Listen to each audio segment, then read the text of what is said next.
Well, JID dropped his God Does Like Ugly. I'll take my sunflowers. I texted Demaris. She owes me some sunflowers as well. Yes, you did. At the top of the year, I believe you said JID will drop the best rap album. I said JID and Clips will be candidates for rap album of the year, and I think I'm there. It's only been 2 days, plus obviously we had to listen to the chant shit. I had Amara the whole weekend, studio sessions, but off the few listens I had of the JID shit, I mean, I feel like personally he's setting himself up to be the next generation person, but I don't know if that even exists anymore. That there's going to be a new big three. But JID, I don't see it. I don't know if that's even going to be a thing. Not to JID's credit or discredit, but this is easily up there with the Clips. Alfredo too. Was I the only one that listened to this shit and thought it was fucking incredible? No, so it was Sunday. I was on the phone with Nick Grant, and he asked me, he said, "Yo, your JID album yet?"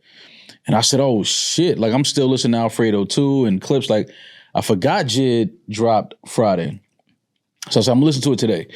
So I'm like, "What you think?" Nick yo, there's some joints on there. He definitely, he got some shit on there. There's definitely some joints that I think you're gonna like. So I said, "All right, let me check it out." So all day Sunday, I'm moving around, so I'm playing the album. And again, when I'm listening to music, it's literally the music I hear first. I don't even know what you're saying. I'm just trying to hear the sound that you went after, what you did with the music. So then now I'm getting to the lyrics and the flows, and I'm like, damn, this feels like an album that would have came out in the 90s. Yep. It has that energy, it has that attention to, details when it comes to bars and how you write and construct songs. And, JID is one of those rappers that understands his voice as an instrument, the way he uses inflections in his voice and his tone, his cadence, his flows on a lot of the records. He does interesting little things with his voice that he does with the music. And I thought that this album was incredible. I listened to it, some joints. I think the G's record, to me, is one of the better records I've heard from JID in his discography, ever. Yeah. That's one of my favorite JID songs, I think, ever. I'm terrible with titles, but I specifically looked at that because when I heard it, I remember when I was listening to it the first time and I'm listening to the music and I'm listening, I'm like, damn, what is that? So I went and looked. I had to see what the name of that particular song was. And I played that 3 times and I'm listening to what he's saying. And the way he ended the album on For Keeps, I think is the name of that one. Yeah, For Keeps, yep. For Keeps, he really got in his, soul, loop the soul sample. Let me just get my shit off. You could obviously hear, the Andre 3000 influence, the Outkast influence. You could hear. It's not even just the that. Dungeon Family. It's Dungeon Family, Goody Mob, even from Earth Gang, that whole crew, the new version of East Atlanta, post Gucci, between Black, JID, Earth Gang, Reba, all of them doesn't get talked about enough, even though they all aren't in the same. I mean, obviously JID and Earth Gang are Dreamville and LBR and Black, but they all grew up together. That doesn't get talked about enough of carrying on and elevating a sound in Atlanta. Because to me, that shit is Goody Mob on steroids in 2025 with what Earth Gang and JID did with this production. I should have looked at the credits. I don't know the full production breakdown, but yeah, on the side of somebody that could just rap really well, Atlanta artists are great at rapping really well, but making sure that we're going to make good music. Yeah.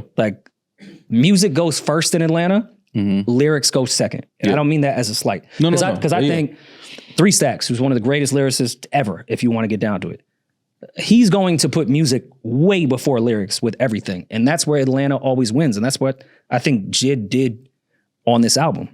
We all know he could rap just as good as anybody in 2025. To me, that wasn't the focus. It was content of what he was saying. And it was melodies. It was how he was arranging his flow on certain things. Nothing about outside of Animal Volume 1 was, I could rap better than y'all. Yeah.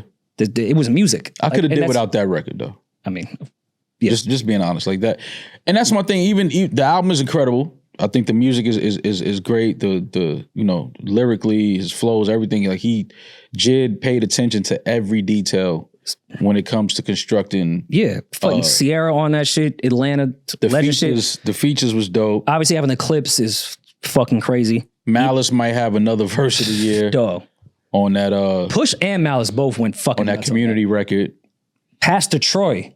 Yeah. I mean, showing my age of just how great it was to hear from Pastor Troy. Yeah. But I can't say enough about this project. Shout out to Vince. Vince got a crazy verse on that VCR's record. No, it's crazy verse on that VCR's record. Don Toliver, I love that. I love that Don Toliver record. I was, when I saw the Don Toliver feature, I was kind of like, seems like completely different worlds. But, you quickly realize how much of an artist JID is. He's not just a rapper. Like, so mixing him with Don, it looks kind of like, to the eye, like, what would they do together?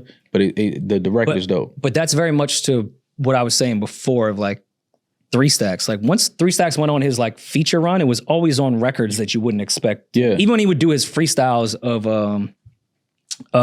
Walk It Out, and like he would always go on things that you'd be like, all right, I didn't expect you to go on this. Even with whether it be James Blake, whether it be Frank, like all that stuff, he always found a way to be on something different. And I think JID has that same ability. Yeah. He can show out on anything and not sound weird. Blue, phenomenal record. Yeah. No, I think Don and JID could do an EP tomorrow and it would sound great. Yeah, but, no, I was definitely again, always like JID, always supported JID, think he's phenomenal. But you kind of get scared when it comes to your favorites putting out a project because you're like, I hope he wasn't influenced by certain pressures to make this type of sound and this, that. It's good to know that JID is going to be JID. Like, he looks like he's sticking to what he wants to do, how he wants to sound, how he wants to, be perceived. So it's always dope when your favorite rappers go about it that way and approach it, like you said, stick to their core. Yeah, and I think that speaks to the system that he's in. I think he was talking to B-Dot. I forgot who he was talking to when I saw the clip. But just that Dreamville system of they're not going to give you any of that pressure whatsoever. Yeah. Cole talked for years of when he was in that first Rock Nation system where it was radio record, let's get you more Stargate, and like, you have to have that. And they were like, no, we could do this another way. Let me show you another way to get to that A-list rapper shit, which Cole did. So JID is in a system where they're going to let him do what he wants to do. Yeah. And I think that speaks to Dreamville and why the music sounds so good. Because if they were over JID's shoulder trying to make something happen, I don't think we'd get a good project.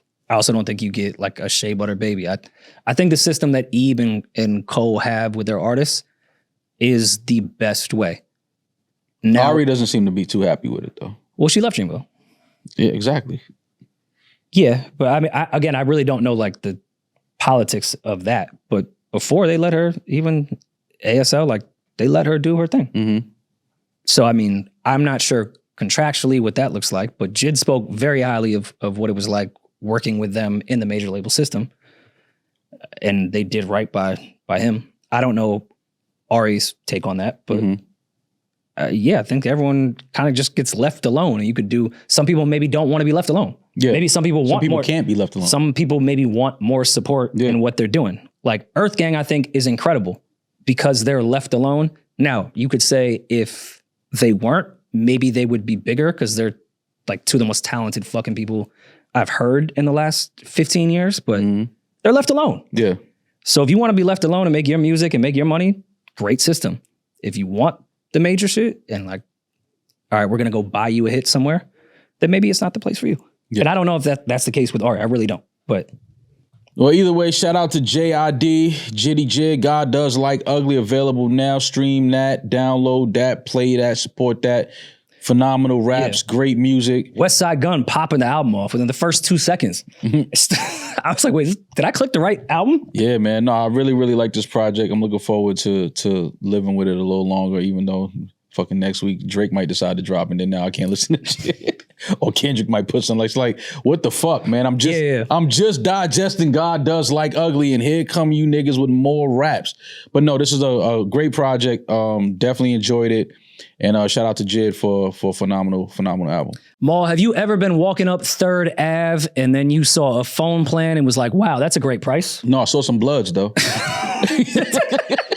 And then a few months later, after you purchased that in front of the Damus, you say, yo, my bill is way higher than what I thought. Absolutely. With Boost Mobile, you pay $25 a month forever. That's unlimited talk, text, data starting just at $25 a month. No price hikes, no contract, forever. Plus, Boost Mobile is now a legit nationwide 5G network. They've invested billions. Hundreds of billions. Yes, into 5Gs and satellites and all those things that the flat earthers don't think exist. Right. But Boost did it. Right. Visit boostmobile.com or head to your local Boost store today and get unlimited talk, text, and data for $25 a month forever. 5G speeds not available in all areas. After 30 GB, customers may experience slower speeds. Customers will pay $25 a month as long as they remain active on the Boost Unlimited plan. No, Rory,